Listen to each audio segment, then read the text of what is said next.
The Monster Guys podcast begins now.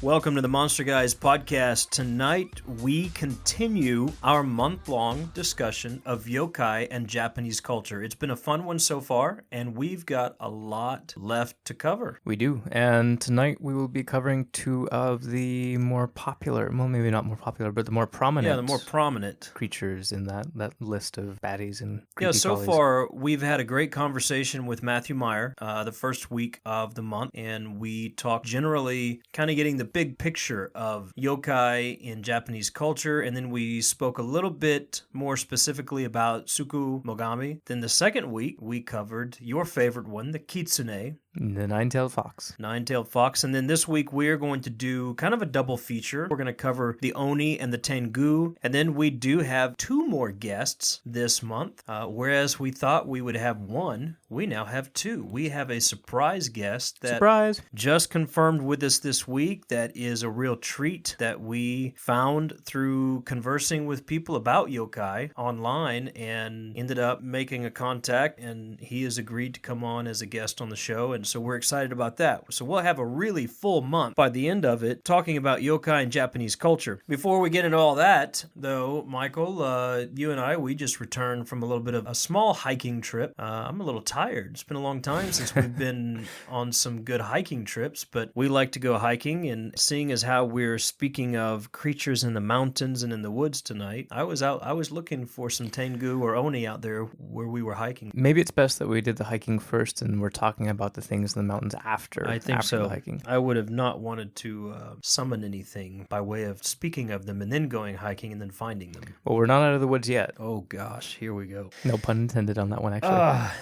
I cannot believe you when you say no pun intended. I believe you intend every pun that comes out of your mouth. Well, I think it's just natural at this point. It's become part of me. You got any crazy things that's happened this week that you want to share about? Well, there was this clown attack that happened a few days ago. Not really. No, not really. I was going to say, I Yeah, don't recall this. Actually, I had a new experience this week that I've never had or never heard of anybody else having. What's that? The muscles around my Achilles heel not tensed up. They cramped up. It's Around very your strange. Achilles tendon? Your tendon there? Yes, that Okay. one. I didn't know we had Achilles heels. That too. I mean, that tendon wraps all the way around. It's the middle of the foot. But it was very strange. It You wasn't had necessarily that part of your foot was cramping? Yeah, the muscles around that area. It was painful. It wasn't necessarily the most painful thing I've ever experienced, but it was very strange. That must have been pleasant. I thought you were going to do a pun for a second. I'm getting this off on the wrong foot. Oh gosh. But no, it was that was the craziest thing that's happened to me this week. So I guess all in all, not a bad week. Yeah, I guess I got some new art from a local artist. Pretty excited about that. We love to support local art as much as we can, and then I actually attended another art installation by a local artist briefly. A good friend of mine, and I missed out on getting to see that, unfortunately. Yeah, but I think she's got it up for like 30 days, so yeah, I get to go back and check that out and pick up some of her art. But anyway, yeah, it's been a fun week. It's been a busy week. The Monster Guys have some pretty spectacular things coming up. Big secrets right now that we can't get much into, but we'll be revealing those in short time. So keep your ears peeled and your eyes listening. Keep your bananas peeled.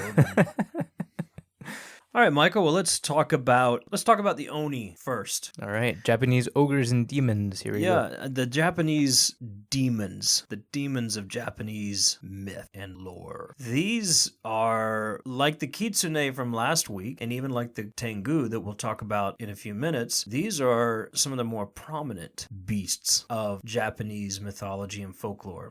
More prominent, well-known, just like the Kitsune, actually a lot of Japanese sayings are based off of, or not based off of, but inspired by Oni. There's a term from invincibility that is basically, you're calling somebody who you think is invincible or unstoppable an Oni with an iron club. There's another phrase that says, if you're a bad child or you don't look anything like your parents, maybe you're an Oni child. Well, of all of the creatures and legends in Japanese folklore and mythology, there are three that are considered considered the most evil. Mm-hmm. One of those is a ghost, one of those is a kitsune, Mm-hmm. and one of those is an oni. Yes. And we'll speak more of that oni in just a little bit, that particular one, but these are very evil, known for their cruelty. And just their power. Some of the terms used to describe oni are, it's almost like power layered upon power, especially when they wield their iron weapons, but almost indefeatable creature. I know that there are stories where they are defeated or at least distracted. We'll talk a little bit about that, but yeah, but the people who do that are known for heroes from then on out. It's a legendary act. Right. So these creatures are known to be almost invincible. They have some interesting colors associated with oni, with their appearance. In my opinion, like I said a couple of weeks ago, a lot of yokai and Japanese folklore you cannot think about in linear fashion. And we'll get a little bit deeper with that thought, even with the Tengu, even more than the oni. But here's the oni, this demon, massive hulking beast in most depictions, and they're blue or some red. Are blue, or some are pink. Or pink, or purple. Green as well. But I think the more prominent colors are the blue and red. But just the fact that you have these brightly colored creatures, Western thinking about demons are deep and dark and, deep reds and dark and black and all that kind of stuff. And here you have these and animal pink mouths and purple and green monsters. And they're very, they borderline goofy appearances. They have multiple eyes, like some have two eyes, but some are single-eyed creatures. Yeah, some a lot of them are known three for having one eye or three eyes or an odd number of fingers, appendages. toes. Yeah. So, and it is important to remember that originally oni were actually forces of nature. They were earthquakes, storms, hurricanes. But as time went on, people tried to illustrate them, and that's where they got these bizarre appearances. Well, before we go too much into their origin stories, let's finish describing them, because their colors are one thing. They are known to be huge, for the most part, very large creatures, much taller, much larger, much stronger than any human. They have horns. A lot of them do, yes. And tusks for teeth, which is terrifying all to itself. Yeah, a very fearsome visage.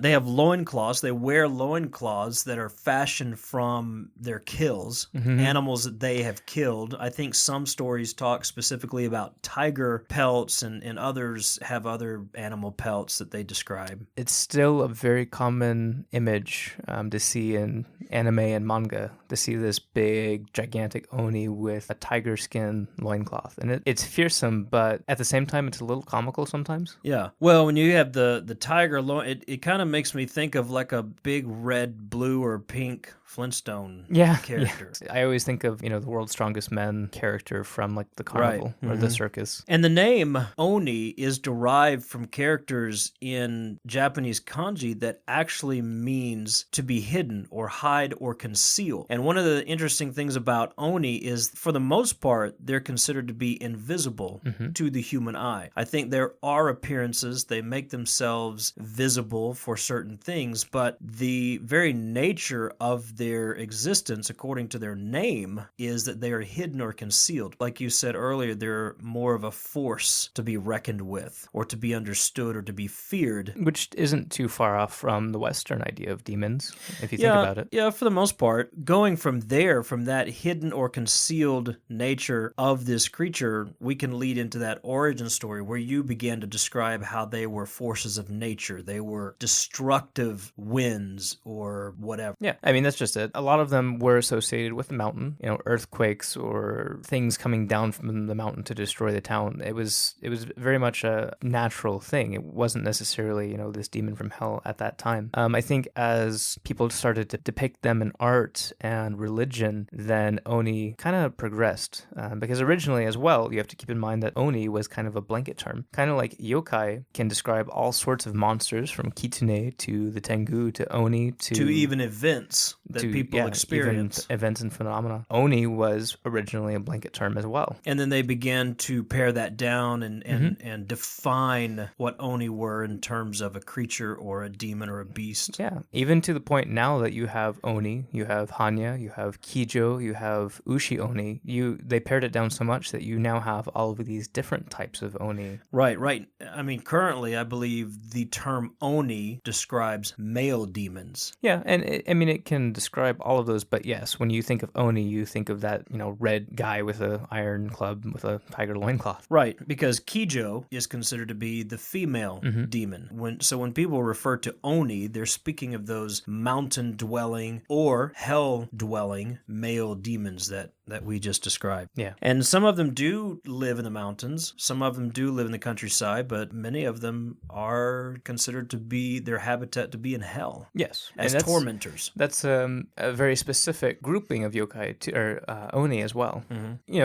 Going to that origin story, over time, people understood Oni to be created from humans. Very bad people, very menacing figures. Yeah, corrupted souls, demented. But there were two different types that I want to talk about. First off, you have the people who died. And if you were a bad person, you would go to hell and be tortured by these Oni. Your teeth would be crushed in your face, your organs would be ripped out. There all sorts of bad stuff. But if you were bad enough... Fun. No.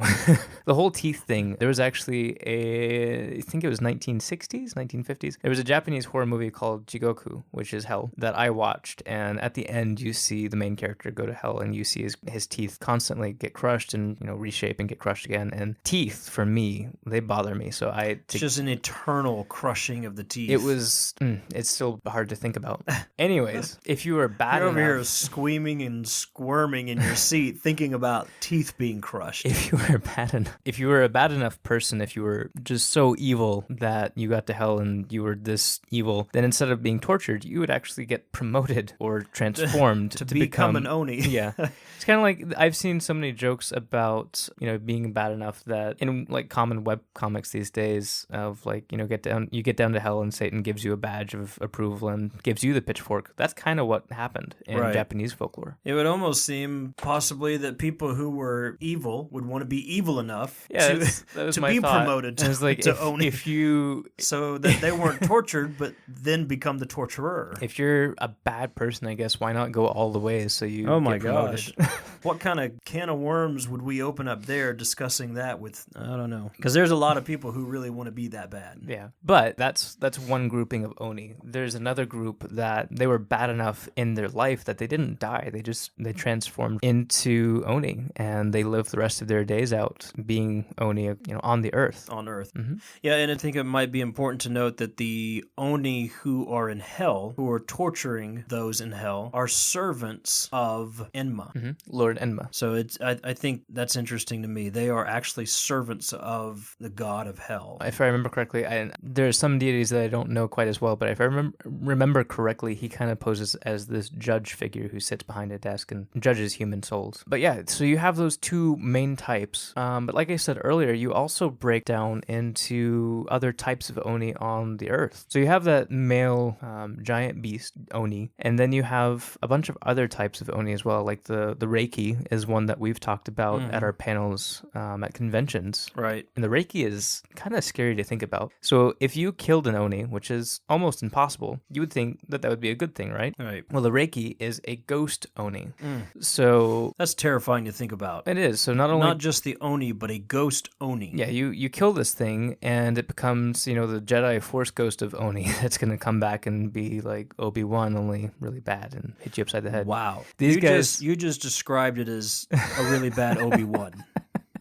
You just described the ghost Oni as a really bad... You know what I mean. These guys... Oni that's come back as the Jedi Force Obi-Wan bad Oni. Yes. So how did you do that?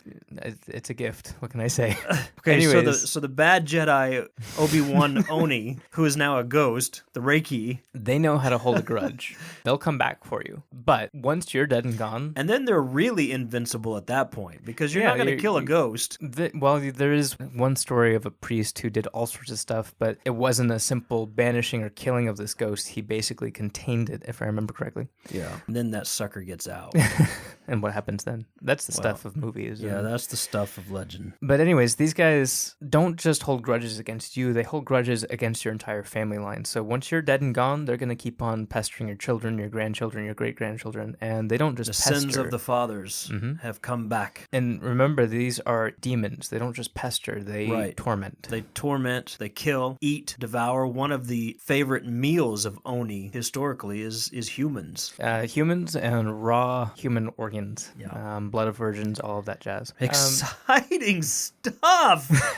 I mean, we go from welcome to the Monster Guys podcast to Jedi bad Obi-Wan Oni to the devouring of virgins and human flesh. Yeah. These are some pretty devastating monsters. We've talked about pretty bad creatures on here before, but I mean, these are yeah, demons. but I mean, these are demons. These are in the top 3 of most evil creatures in Japan. These are not nice creatures. These are the bad guys of the bad guys. Yeah, so who killed the other bad guys and then ate their flesh. Yes. Okay. And now you get into some of the smaller versions, like the Ushi Oni. The Ushi Oni is widely varied. There are several different, not types, but different appearances for these guys. Ushi Oni are sea-dwelling Oni, or they dwell on the beaches. Yeah, sometimes they're near in the mountains. bodies of water. They are usually related to cows and other bovine creatures like oxes. The most common image of I like how Ushi you throw in Oni- that scientific term for bovine. We have the Jedi demon, and now we have the bovine demon. Oh yeah, that's what it is. We got some weird stuff going on with these demons. Hey, it's Japanese folklore. All right. If it's not weird, we're not talking about it. All right, so our bovine demon, Yeah, they come in water many dwelling. different shapes and forms. Is that like a water buffalo? A demonic water buffalo, maybe? A demonic. A demonic. Okay, we have the Jedi. Now we have the demonic water buffalo. So the I hope we're not demonic. going to get in trouble, or Matthew is probably going to come back and Matthew Meyer is going to like disown us he's not going to be happy with this conversation. after this conversation. We're sorry, Matthew. We're just We went from fanboys having a great interview to being disregarded. all serious and scientific to So- bovine Jedi demon ogres. Usually, the most common image of the Ushi Oni is a spider-like demon, like a giant spider with a cow head. Basically. Absolutely terrifying, by the way. Yeah, you don't like Coming spiders. out of water. I can't stand spiders, but to think of a cow head on a 'cause spider body you're- coming out of water. You're because, also afraid of sharks, because right? I don't like being in water that I can't see my feet when I'm standing in it. So it's kind of like a double hitter for you. It's like the ultimate terror. Yeah. And the whole cow head thing if just it makes is just you weird. feel any better, there are some that look like crabs. It doesn't make me feel any better. So instead of like a spider body, It just doesn't. So you can have move on. like pinchers and stuff. Move on with your. They also bovine have, demon. demon cows with 2 tails that live by the body of water. They also have like a almost like a minotaur creature that is a cow-headed humanoid. It's like an oni with a cow's head instead of a oni with a spider body. I don't know, man. It gets weird. But yeah, you have these different Ushi Oni that are kind of these lesser demons, and they team up with yokai. Yeah, I was gonna say some of these demons actually work. They with other yokai, a lot of yokai get together sometimes, but it's interesting to note that like you the have Tengu that we'll talk about later on, they do works the with a same. lot of other yokai.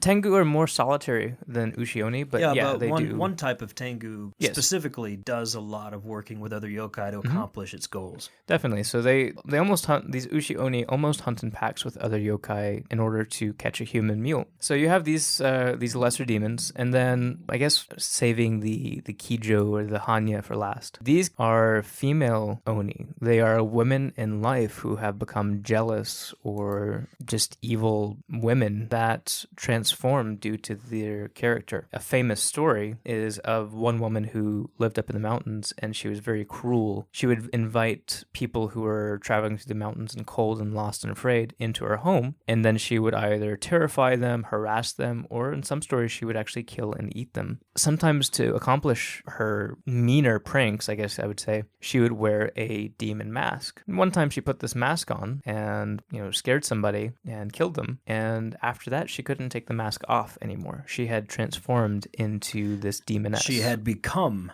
the mask. Something we talked about back, I think, in our Halloween episode when we talked about masks as a part of Halloween traditions. Yes. Same concept, same idea that somebody puts on that mask and they become what they're wearing. On that note, Shutendoji, the most evil Oni, one of the top He's even three. more evil than the Jedi or the bovine. Yes, he is water more evil than dwelling, those. spider-like. Well, he's considered the king of creature. Oni. The king of the Oni. Mm-hmm. You can only imagine how evil this dude is. Yeah, he was actually born of a human woman, and his father was Yamata no Orochi, the eight-headed serpent of Yamata. This guy was, because of his parentage, he looked human, but as a very young child, he was extremely intelligent. And very strong, if I remember the story. Yeah, terribly strong. Yeah. So people were naturally afraid of him because he was unnatural. Right. They actually called the boy a demon. Mm-hmm. Yes, they called him a demon child. So naturally, he grew up not very sociable.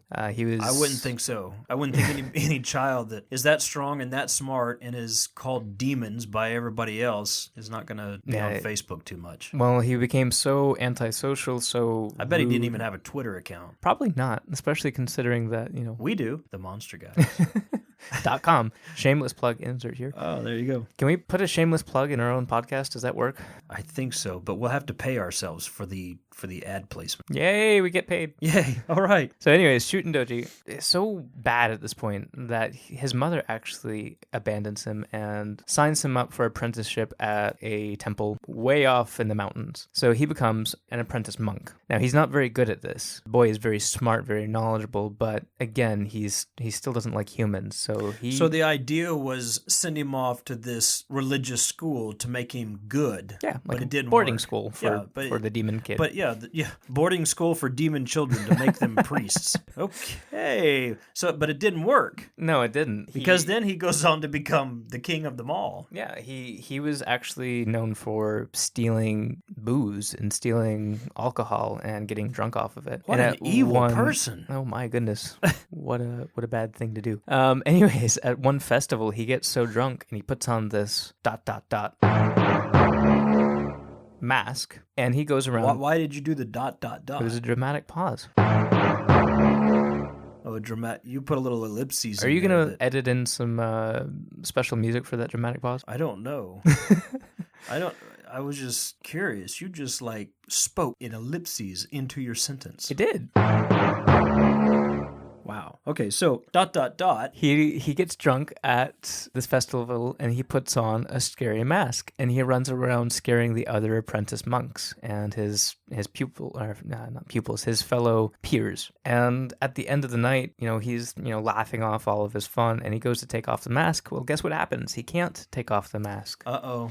It's happening again. Yeah, it's stuck to his skin, just like the Hanya, the woman in the mountain. This mask becomes who he is. Or ashamed. He becomes who the mask is. He was already kind of a jerk. Okay. Yeah, I was trying to be all philosophical and smart there, but you just ruined it for me. ...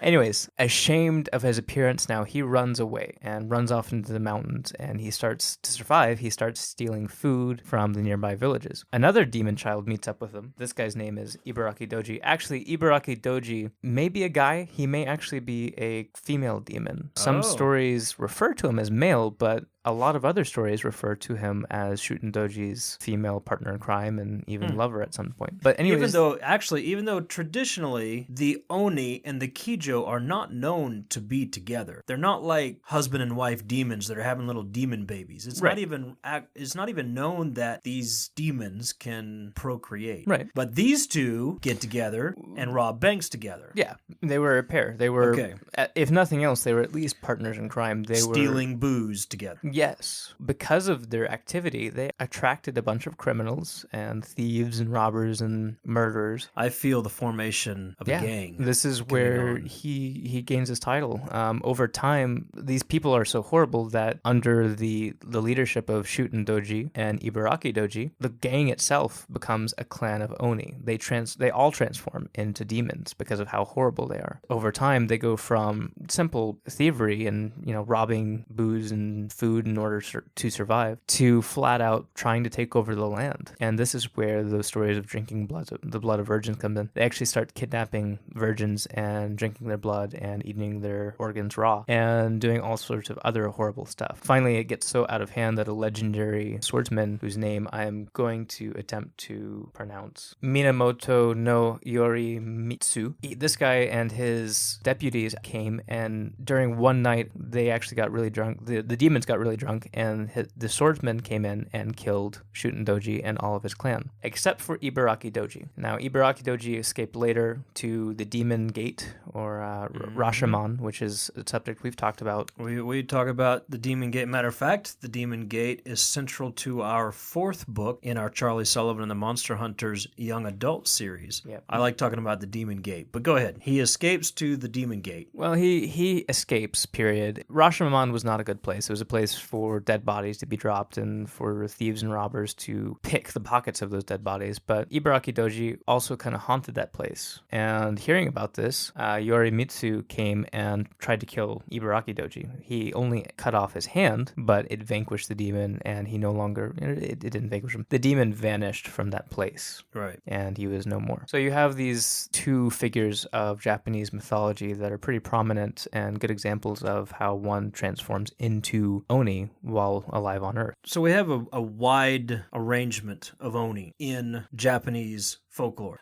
We go from what we consider currently Oni, the male demons. We described him. The Kijo, the female demons, mostly are from corrupted human souls. I like the description of the female demon as well. Those red eyes and unkempt hair, living off in the mountains, long claws, horns. Yeah. You have a lot of other types of Oni that we described. The Kijo, I think interesting because she's strong, but not known for her strength like the Oni. Rather, she is known for her magic. Mm-hmm. She is a master of spell work, all forms of magic. And she accomplishes her goals and her evil largely using magic. Like a witch. Like a witch, almost. Right. That's interesting. I know some of those Hanya become so powerful, some of those Kijo become so powerful that they transform into like serpent beings, almost like Right. a witch in Greece would turn into the Lamia, the serpent witch. Right. It is interesting that you bring that up, that they are more well known for that. Even Shuten Doji could perform black magic and was very proficient in it, but it's not what you usually hear about. You usually hear about,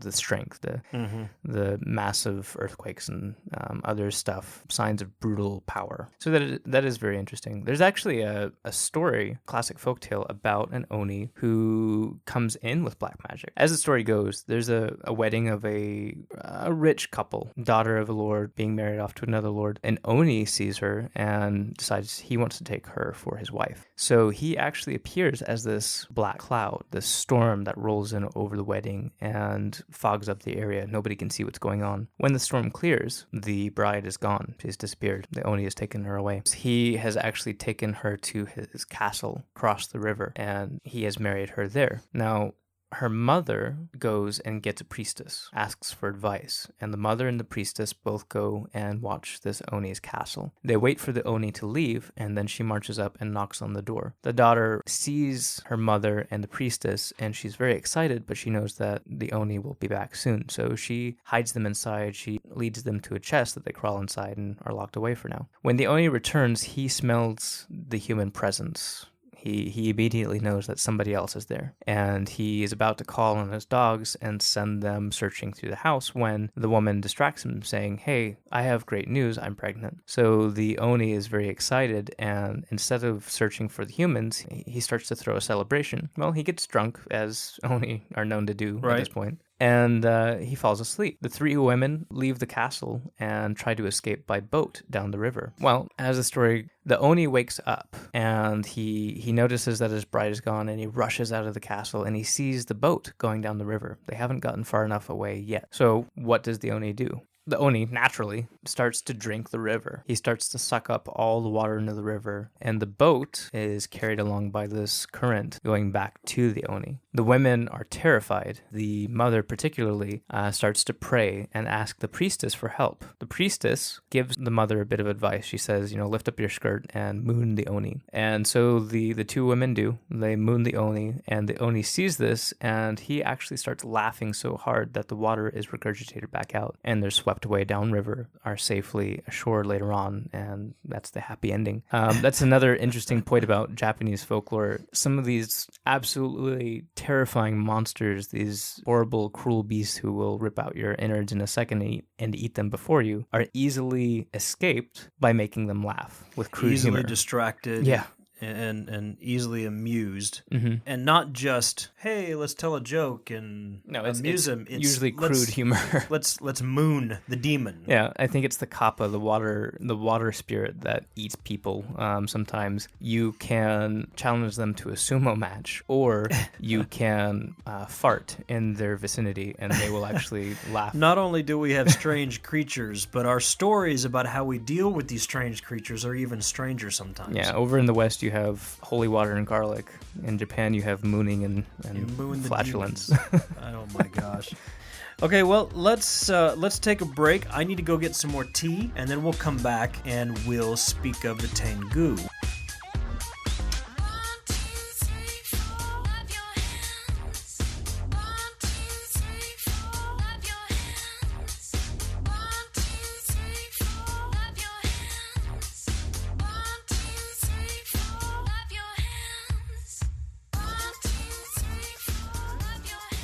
Okay, back to our discussion about Oni and Tengu. We're going to talk a little bit about Tengu, which, in my opinion, is one of the more fascinating creatures in Japanese folklore. Just off the start, there's a movie that was a bomb at the box office. Not a lot of people liked it. 47 Ronin. Forget about the movie, but there is a scene in the movie that is particularly beautiful, in my opinion.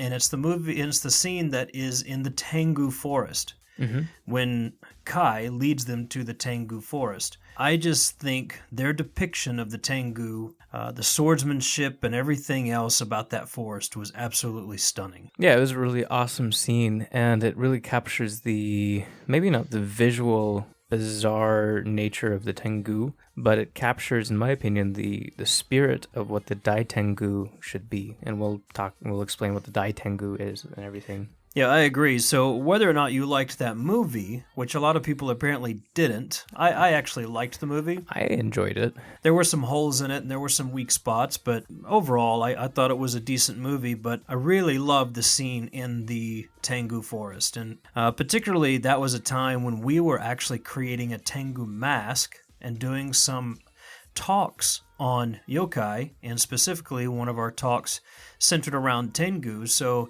it was really cool to see those creatures brought to life, and in such a classical way. Yeah, and like I said, even though the visual aspect maybe didn't match the classic illustrations of Tengu, I feel like it still was pretty spot on from what the literature describes. Yeah, I think so too, and Tengu are depicted in some of my favorite art pieces from throughout Japanese history. Really? I didn't know that. Yeah, I love seeing the depictions of the Tengu in Japanese arts and some of the scrolls and the different things that you can find throughout the centuries. I just think some of the ways, not all the ways, sometimes because they're so popular in tales in Japan, in folklore, they're often depicted as goofy and silly. They are. And some of the art depicts them as goofy as well. But a lot of the art presents them as regal, just really beautiful supernatural creatures that are swooping down from the heavens, and the bird-like features a lot of times that when they get away from the ones with the long noses and they have more of the bird-like features. I think some of those are some really beautiful art. And even some of the ones with the red faces and long noses where they're interacting with the Buddhist priests, I think is some really beautiful art from Japanese history. I think it's important to note that while, yes, they have been kind of watered down and they've become more comical and sometimes more of a goblin or a nuisance, they originally were kami. They were originally mountain spirits and small deities. Yeah, they're gods. Yeah, so it's let's go ahead and break down what are let's dig into tengu. this. What are tengu? What would you consider a tengu to be? It is not a dance. It is not. No, that's not the tango. We're talking about the tengu.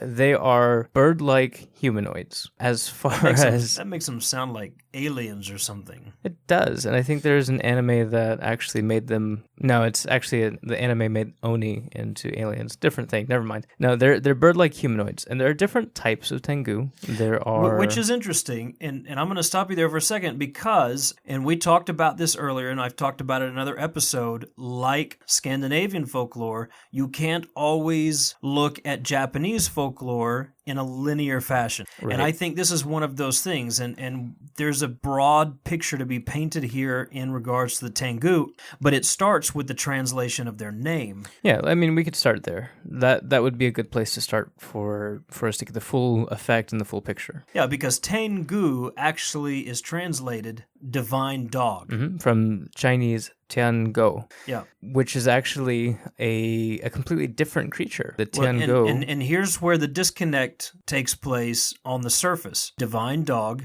bird-like creature.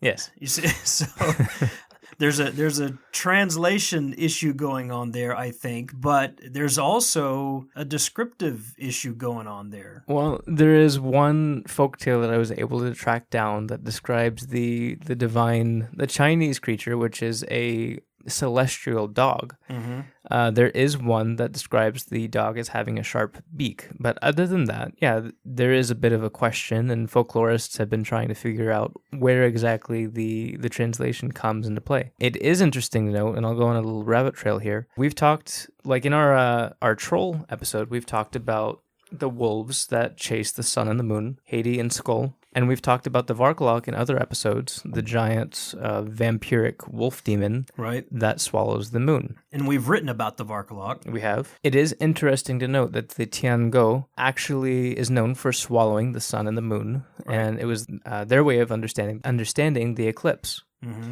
Interesting fact, you have the vampiric Varkalok all the way in Russia that is connected to the Birdman of Japan. The divine dog, bird-like creature in Japan. Yes.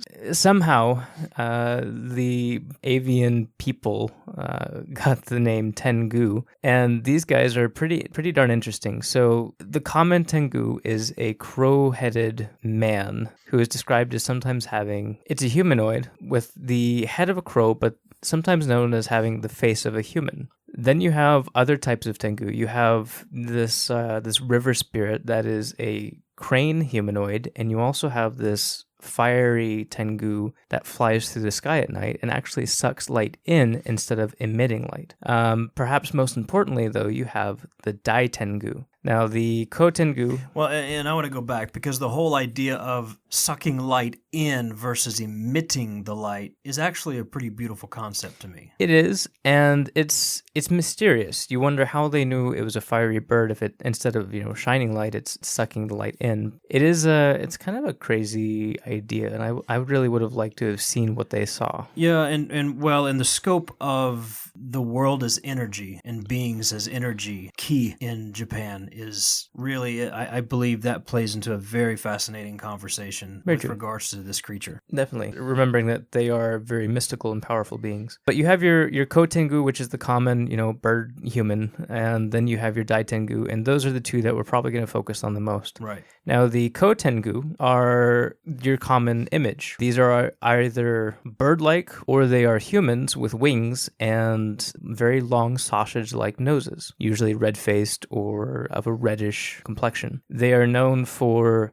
being mischievous. They are known for kidnapping young boys and returning them later, or for kidnapping monks and dropping them off in the tops of trees. Right, because the Tengu are traditionally known as the enemies to Buddhism. There's a story behind that, but yes. And so one of the things that they would do is kidnap the Buddhist priests and swift them away to other locations, or in some instances kill them. Well, in some instances, they would actually make them eat animal dung and drive them insane. In some instances, they would drop them off in the tops of trees and leave them to their own devices. Which would probably drive them insane as well, yes. To itself. In some, they would kill them. In some, they would eat them, yes. As a matter of fact, the Tengu are one of those creatures that are outside of the circle of reincarnation in Buddhist belief, in Buddhist philosophy. But because they are the enemies of Buddhism, they don't have a place in that philosophy, in that world. Well, that's an interesting thought. So let's talk about the Buddhism aspect real quick. Originally, Tengu were, like I said, deities. They were kami for Shintoism. So They were actually known as guardians of mountains and temples, and they were revered. When Buddhism rolled into town, if you will, they became a more belligerent icon, and monks and priests would kind of spread teachings against the Tengu, saying, don't listen to them, they will teach you false things, they will lead you astray, because they were part of that old religion. At that point, they went from being these revered magical beings to almost demons of a sort. It even goes so far to say that some Tengu would possess women and then seduce monks to lead them astray, kind of like the succubus in medieval Europe. Now, as time went on, they actually became a little less severe on their view of Tengu, and Tengu once again became guardians of temples in certain regions. There is a mountain called Kurama, I believe, or Kuruma, where the Tengu were famously associated with, and they actually are very much a part of that religion, and it's a bit of an offshoot from Buddhism, but they are part of that religion pretty heavily. But at that point, they became less of an enemy and more of just a nuisance. Right. They would still guard temples, and they would still have that light and dark aspect. There's a story of one legendary swordsman who was actually taught his swordsmanship because he braved the Tengu, and the king of the Tengu, Sojobo, actually was impressed with this kid's bravery and was like, hey, I'll teach you swordsmanship. And he became the legendary hero that Japan knows him as now. In other stories, they're still known for eating people that would get too close to their temples. And I think, honestly, that's probably where, in the movie 47 Ronin, that scene was inspired, when they braved the Tengu temple. Well, you have the Kotengu, which are the common or lesser Tengu, more bird-like, beaks for faces. They, interestingly enough, will work with other yokai to accomplish whatever goals or pranks or tricksterism that they're out to accomplish. And then you have the Daitengu, which are superior beings, wings, big red faces, powerful, super powerful. The king of which was Sojobo, right. The king that we just talked about. And they are known to live, I think both of them actually are known to live solitary lives, but especially the Daitengu really just in pursuit of wisdom and a higher way of living. Yeah, it's actually interesting you mentioned that again. One thing I would like to bring up, the yokai, the Kotengu, are known for hatching. When they're born, they actually hatch out of giant eggs in the forest, which is awesome. It's kind of I'd awesome. I'd like to walk up on that one day. I don't think I would want to. I would want to, but then I would run. Yeah, because I mean, you've got a baby 'Cause bird that's immediately hungry and Right. big enough to eat you, probably. That's right. And I don't want to be eaten by a yokai. But it's interesting, during the whole shakeup with the Buddhist religion, sometimes people, or for a great period of time actually, people believed Tengu were the ghosts of vain and selfish and prideful people. So you were talking about reincarnation earlier, and it was interesting to me when we were doing research for this episode. Like I said, there was a period of time where they believed that these were actually ghosts of people. Now, the Kotengu, the common beast, was the ghost of an ignorant man, a man who is not knowledgeable, not powerful, but just kind of common. The Daitengu was the ghost of somebody who was knowledgeable, influential, powerful. Mm-hmm. So it's an interesting clash of ideas between this, this giant egg in the forest, which to me is it has more of that yokai feel, and then the ghost aspect, which is more of I feel like a classical mythological feel. All in all, a powerful yokai, both of them, whether the common or the superior. Yes. Very powerful, very influential. Not to be taken lightly. No, and like the Oni that we talked about earlier, and like the Kitsune that we talked about last week, there still are several festivals throughout the year that celebrate or, in effect, try to appease or ward off the Tengu in villages and certain areas of Japan. Very true. There are a lot of festivals, and if you go to a lot of restaurants or if you go to temples, you'll often see the masks that they wear with the long Right. sausage-shaped noses Right. hanging all over the place. You'll see statues in a lot of places. You'll see those large faces, those large mask-like faces in temples and even in city squares and places like that throughout Japan. Yeah. There's quite a bit of reverence and appeasement toward the Tengu. Yeah, which is, and I will say this, we said this at the end of the Oni section, and I'll point it out here as well. Tengu are difficult to deal with. They were kind of like witches and other beasts that you would sometimes go to ask for help in stories, but you weren't really sure if they were going to help you or eat your head off. It was, I guess, the best way to deal with a Tengu that was being aggressive towards you or threatening your life was to amuse it or to trick it. They were very intelligent beings, but people oftentimes were able to outsmart them with some clever thinking or some crude humor. Well, and a lot of those tales that are spun either by Buddhist priests or by moms and dads, folklore tales depict the Tengu as easily tricked, Yes. as silly, goofy creatures. I don't think you could get away with that with the Daitengu. I don't think so. I to be honest with you, I don't know how you get away with it with either one of them, but especially not the Daitengu. Yeah, I wouldn't want to try. And it's actually known that the Daitengu would be willing to help a worthy human Oh, yes. versus harm or playing any type of trick on that human.